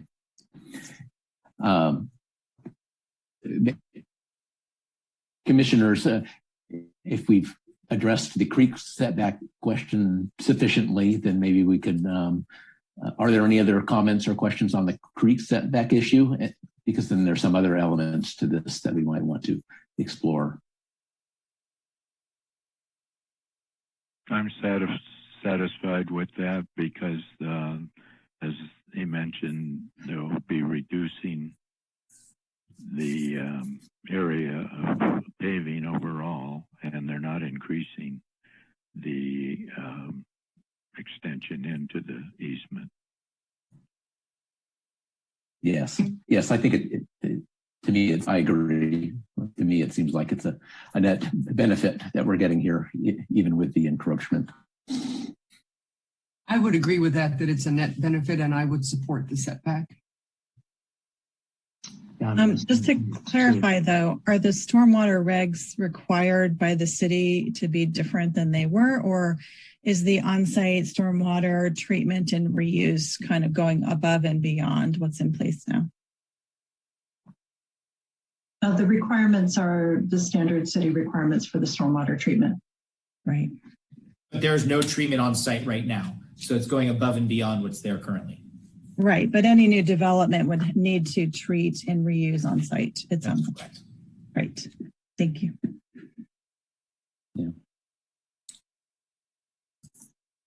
Yeah, I see the configuration of the lot there next to a creek, which is essentially as being a fairly unique situation that sort of allows for, in my mind, an exception to allow us to give the exception for the setback because of the particular to the site. One more note on that. I found the condition number 63 to minimize potential impacts to Pulgus Creek. So there are several items in there to just be good to the water quality in the creek, which is part of the reason for the setback. So, yeah. Okay, if we've had enough discussion on the creek setback, there's some other interesting parts of this proposal before us. Perhaps I liked the bridge and the public access. And particularly because that it shows that the applicant has taken note of the vision plan that's under development and understands the importance of having ability to have pedestrian traffic, probably also bicycle. Actually, that might be a question. Go over the bridge. So that would be I understand it's the existing bridge would be retained. So that I thought real positive, and I think that's one of the conditions of our approval today is that will be that public access will be provided. So that gets my thumbs up. Through the chair, I don't know if you have other questions of the applicant or if you wanted to turn it over for public comment at this time. Okay, it's probably a good. Thank you, Lisa, for that. I had one question of the applicant. Yes, go ahead, Commissioner. Is this a good time? Okay. Yes. The solar panels that are on the roof, I appreciate that they're there. I had just a general question. Can you give an idea as to how much of your energy demand will be met by the solar panels? So we always put solar panels on all of our buildings. We find that it helps us with our PG&E bill. It's efficient. It's a great thing to do. The other thing that we're doing at this site is that we're going to use I'm blanking on the word here. I'm sorry. I'm drawing a blank at a bad time. The the carbon neutral backup system that we're using that actually provides 40% of the power to our building.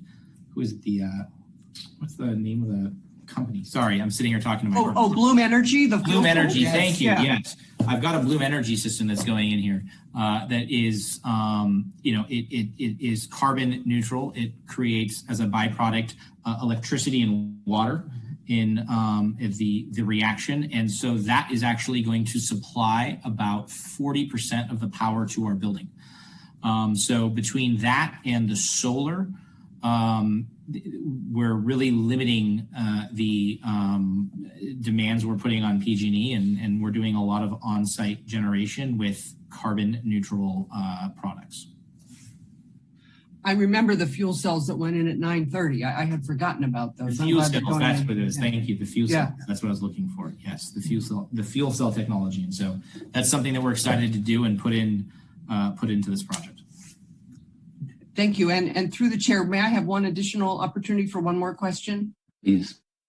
For the applicant, the dirt hauling, Lisa Costa Sanders mentioned the route. And coming in, it's up Industrial, and then they come up Britain, and then they go in reverse. If they have to go south on 101, or if they want to go north on 101, either way, when they come out of the site with a truck full of dirt, which is going to go on for 40 days, they have to make a left onto Britain with no light. Do you envision that this will be a problem? Or maybe you did this at 9:30 and I just don't remember, and it went fine. Can you just comment on how you think that's going to go? Yeah, so we will have traffic control in place that will come out and make sure that everything is, operating safely. As you point out, they will come out of the site and they will make a left, and they are planning to go on and get on the freeway right there at Britain Avenue. We've got a site lined up that's going to take the dirt. So we kind of know where it's going to go and the routes, which is what we've provided to you. We did do some dirt hauling at 9:30, not quite as much as this. The 40 days is kind of the date range that's on the schedule right now. That doesn't mean necessarily that we're hauling every single one of those days. Some of those days is just preparation, flopping dirt, moving it around.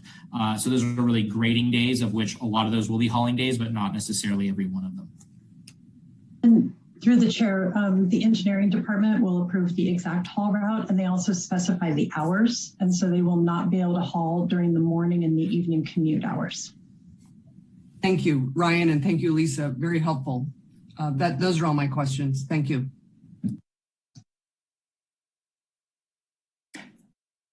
Okay, maybe we can move to the receive public comments.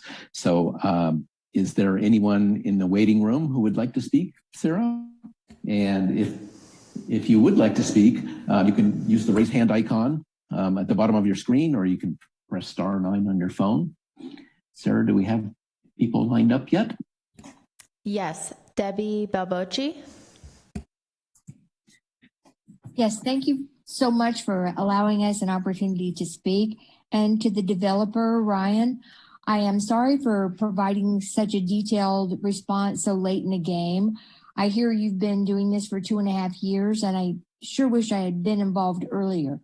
But just to put my comments in perspective, there's a group of us that live on Pulgus Creek, and we, in that 12-page annotated document that I submitted, I put pictures of the kinds of storm drain damage we've sustained in our creek. Trees fell down, uprooted a PG&E line. We had to evacuate on foot.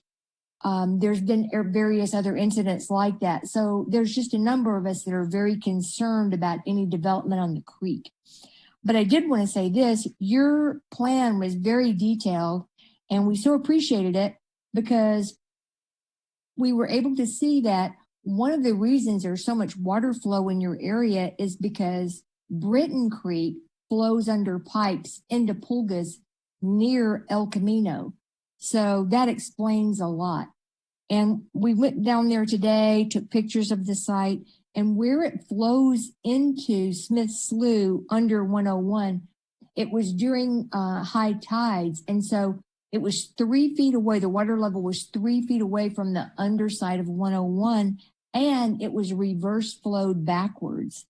And so when we get heavy storms and the creek outlet gets blocked, that causes our creeks to fill up and our storm drains from the creek get submerged and they can't empty. So that's one thing. But the other overriding concern for us is just climate change. There's so much talk about fossil fuel emissions and that, but very little about building so close to the shoreline. And so the annotations that I included relate to the kinds of things that we wish that the city would be doing to not allow this kind of development so close. But that said, since it looks like you're already in the process, just a couple of things.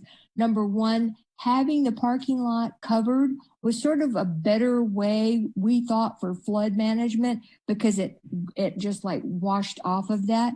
But allowing permeable surfaces doesn't seem like that would help too much because honestly, the water level's so low.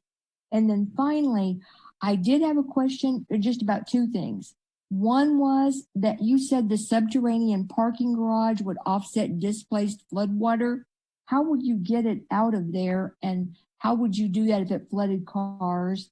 And then the other thing, it said that you had a drain in the basement that connected to the sanitary sewer.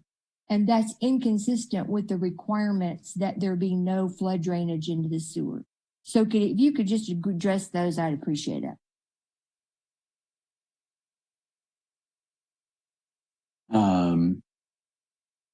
Well, maybe we should gather all the public comments and then address them in case there's overlap in the content. We could be more efficient that way. So let's take note of those questions and move on to the next caller. Laura T. Hi, I'm Laura Tuchel. I'm a lifelong San Carlos resident. Can everyone hear me okay? Yes, we can. Thank you very much. So I want to speak in support of this project. As the developer mentioned, they've been mired in this for a couple of years. It's gone on a long time. They've really worked with the city, and I think this is really a matter of improvement to that creek easement versus no improvement. And clearly the applicant is paying attention to the rules around the creek and the waterways, native landscaping, public access. These are all things that I think are envisioned in on the east side by all San Carlos residents. So I just want to applaud the applicant, and I hope the Planning Commission will approve the project on a timely basis. Thanks a lot. Thank you. Sarah, is there another caller? Not at this time. Okay, good. Let's maybe we can ask the applicant to respond to Debbie's question about the below grade parking garage and the. Yeah, I just called my engineer, and we do not have a sanitary drain in the basement. We have only storm, and it all gets treated on site. So nothing is going to the sanitary sewer from the lower level. Okay. And for my clarification, below the ground parking garage, how does that work? I mean, given that it is a floodplain, is it waterproof and protected from encroachment, or how can you do that? So yeah, you build a bathtub and you waterproof it, and then any water that gets in, which there's inevitably water that gets in, you treat it on site, and it gets discharged as part of the storm system. Mm-hmm. I see. Okay. Yep. All right.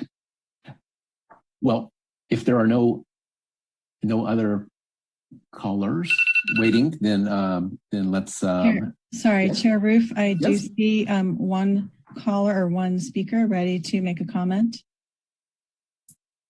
Patty Marsters. Sarah, can you bring? Hi, thank you for listening to me. It's been great listening to you guys.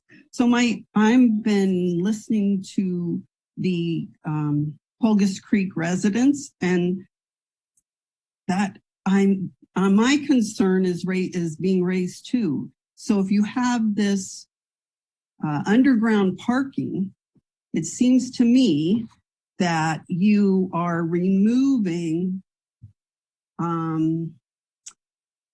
soil that would absorb water when it rains, if it ever rains again. You're removing that absorption ability of the, because that soil isn't there. It's in the bathtub, I guess, so to speak.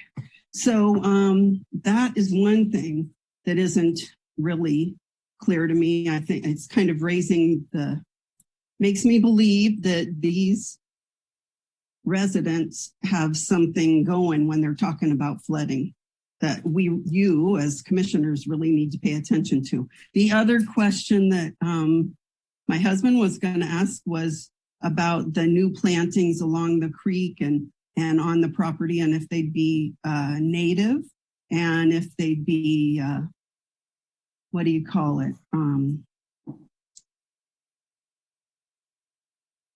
Invasive. So I think it's important that they shouldn't be invasive and they should be native. So he had to leave, so he wasn't able to ask his question. Thank you. And thank you for your comments. Is there a that defines the plants? I remember seeing pictures of the plants, but I didn't notice if they were native. Yeah, there is a landscape plan. Yes, there's a few trees. I believe it's outside of that 25-foot creek setback, but they are strawberry trees. And when I looked them up, it said that they are native to the California coastal environment. Okay. You see, yeah, there's so 3 trees on one last call. Oh, okay. I was going to say we could put out a last call for any members of the public who want to speak. If there are none, then I'm not hearing anything or seeing anything. So I would entertain a motion to close the public comment period. I will move to close the public hearing. Second. Public comment. So we have a motion and a second. May we have a roll call, please? Commissioner Iacopone? Yes. Commissioner Garvey? Yes. Commissioner Bradley? Yes. Vice Chair Clements? Yes. And Chair Ruth? Yes. Okay, well, we've already discussed some of it, but now's our partners to discuss the proposal before us. Would anybody like to speak I see Commissioner Garvey, your hand is raised. Thank you, Chair Roof. A couple of comments. First, I found the building to be extremely attractive. I like 930. This one complements that design. And when I first read the packet and you were talking, there was a discussion about sharing of parking spaces. I didn't realize it was the same owner. And I thought, well, I hope they get the owner from the next door property to agree to this, and it's you. So I guess there's agreement there. One of the things that I like about projects is being able to right size the parking. And when you are able to share parking with your next door neighbor, as you are doing, that's a big plus. I like the public access easement to the bridge. I'll like it even more if the people that own the property on the other side of the bridge do the same thing, so that people can actually walk on both ends of the bridge. And I'm guessing that Alexandria is already aware of this and going to do something with their project similarly. I was pleased that there's only an 18-minute walk from Caltrain, even faster if you bicycle. And I was pleased that the applicant has envisioned lots of bicycling because they're already getting this at their other building, and that way high bicycle parking numbers at 155. So you, the applicant, in my opinion, is to be commended for anticipating high bike use and accommodating for that parking. Lastly, I liked the treescape along the sidewalk. I think it's going to be much more visually pleasing.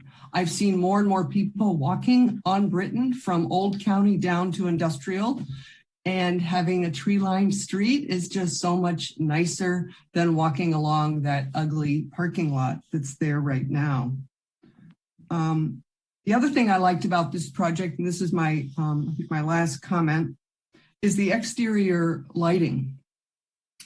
The design is such that much of the exterior lighting is underneath the overhangs. I thought that was a good design, and the parking lot lights are shielded so that they reduce the light spillage and the light glare. So I was really pleased to see that in the design. And I think it said somewhere in the packet that many of these are motion activated, so they're only used when needed. So I really liked that element of the design. But overall, I support the project and I really like the design. Thank you.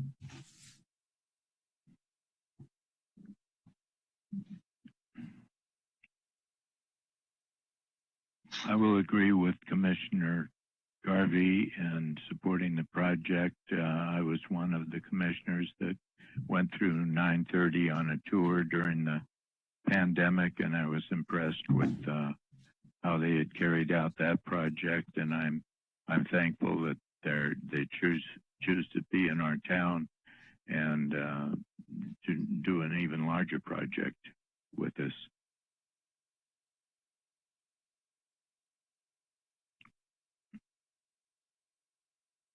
If I, Chair Roof, if you can hear me, I wanted to join in and say I'm glad that the project's moving forward. I've been wondering when that giant parking lot is going to do something else, and waiting for that for 15 years that I've lived here.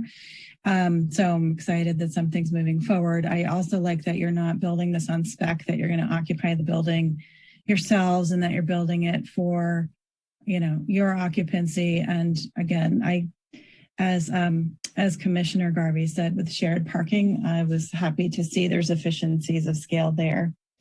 So I appreciate you trying to make this area more walkable. And I agree, I have seen more people walking. So excited about the possibilities here. And while I'm sorry to see that there needs to be a setback exception, I understand that the dimensions of the building and the lots don't always allow for the emergency vehicle access very easily because those are big vehicles. And I've seen that on many projects where that is a challenge to really figure out dimensions that work, that surround the project and still allow the whole thing to move forward. So I appreciate that challenge and understand the context, and happy to see something moving forward there. So And it's like to hear about your fuel cell on site. So, and overall, I support the project.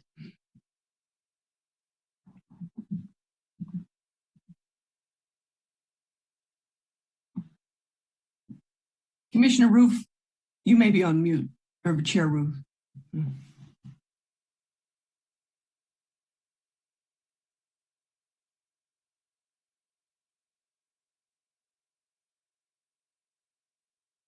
Commissioner Jacopo, I was just going to say, Commissioner.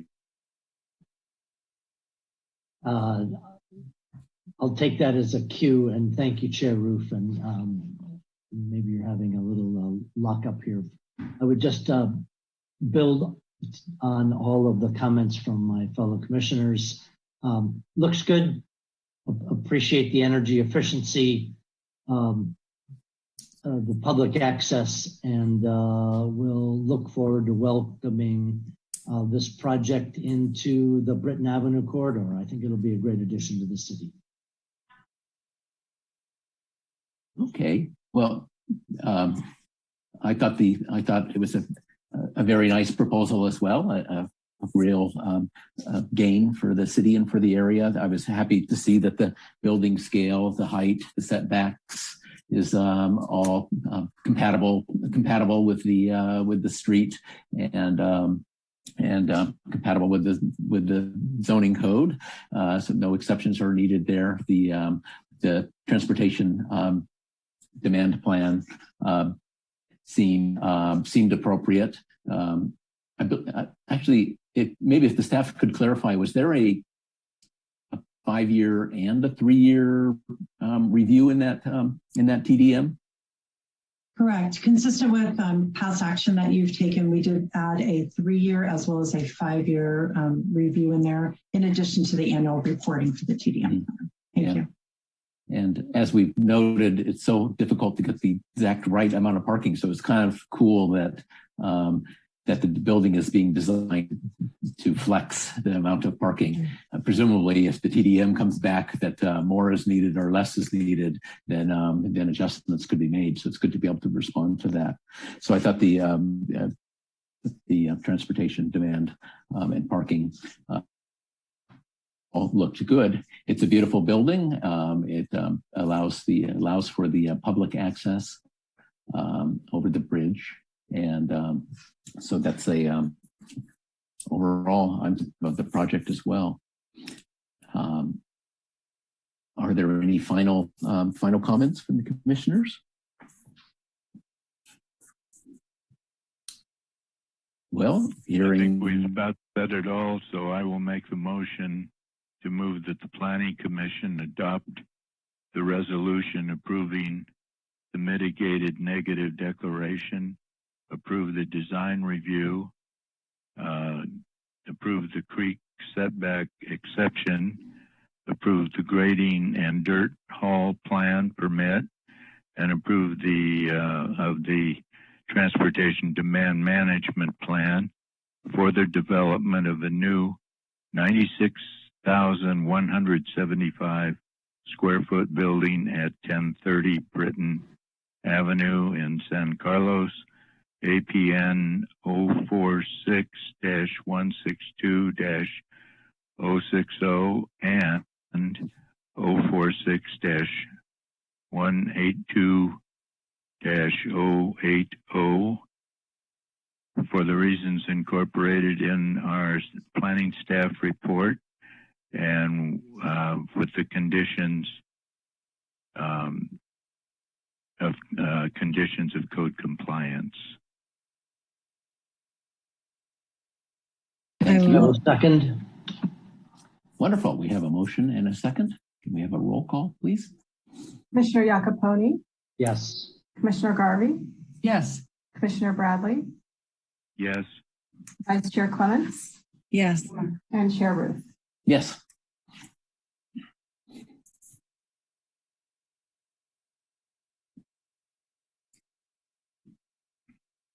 Well, congratulations and best of luck getting that moving along quickly. Thank you all.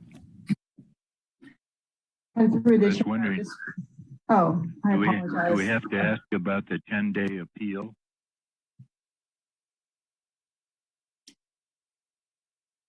What was that?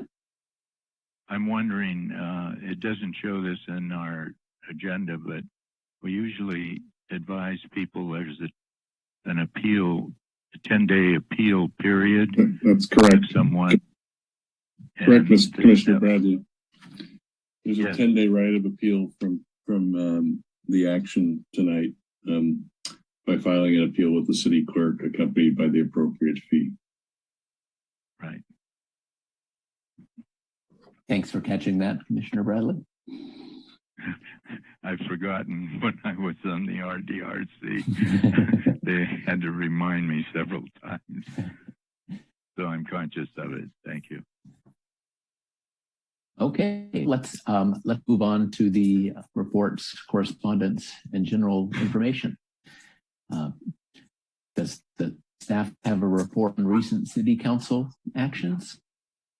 The only thing I have for the commission this evening is just informational that the appeal that would have gone to the city council, the appeal that was filed for 777 Industrial has been withdrawn. And I think a couple of you may have emailed me asking that question, but I wanted to make the announcement here tonight just to make sure everyone was on the same page and understood that that appeal has been withdrawn. So the decision of the Planning Commission stands. And I don't have anything else for council items. Thank you. Okay. There are Planning Commission comments or reports? None from Nothing me. from me.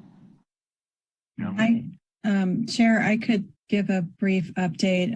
Like many planning staff in the whole Bay Area, I've been attending training sessions on the upcoming housing element and the importance of fair housing and the integration of all kinds of public input in the process of the housing element. And I wanted to say a couple of things on that. One, a robust outreach process is absolutely required and something the state will look for in the upcoming housing element. And that means from all corners of the community and all kinds of stakeholders. And so I wanted to say publicly here, if anyone is, for those of us in attendance here, if you know anybody who has any thoughts at all about housing or how to make housing more accessible and more plentiful in our community of any type, encourage them to participate in the housing element meetings that are happening that the city's hosting in order to get involved by submitting comments. It's an important thing for all of the community to weigh in, no matter who you are or what your interests are. So I wanted to say that and make a pitch. And the second thing I'll note is that there are a lot of communities in the area, and I work in Santa Clara County, that are not as far ahead as San Mateo County and have not been doing as good of a job as the city of San Carlos. And so I keep bringing back information about how San Carlos is doing things to other communities that are larger than San Carlos. So I just wanted to give our staff kudos for getting ahead of this and doing outreach, months and months ago and kind of anticipating these issues, frankly, a really long time ago and being really very proactive in their communications about so many things that are coming up before us. So I just wanted to give a shout out to staff for the good job they're doing and will continue to do. That's all. Wonderful. Thank you. Any other comments? Okay, Lisa, is there correspondence? Thank you, Chair Ruth. None other than what was forwarded to you this evening in terms of the emails that Lisa Costa-Sanders noted on the projects that were heard this evening. And so with that, I'll move to item D for planning staff comments, reports, and updates of current projects. And I just will kind of segue off of what Commissioner Clemens was noting about the need for a lot of public outreach for the housing element.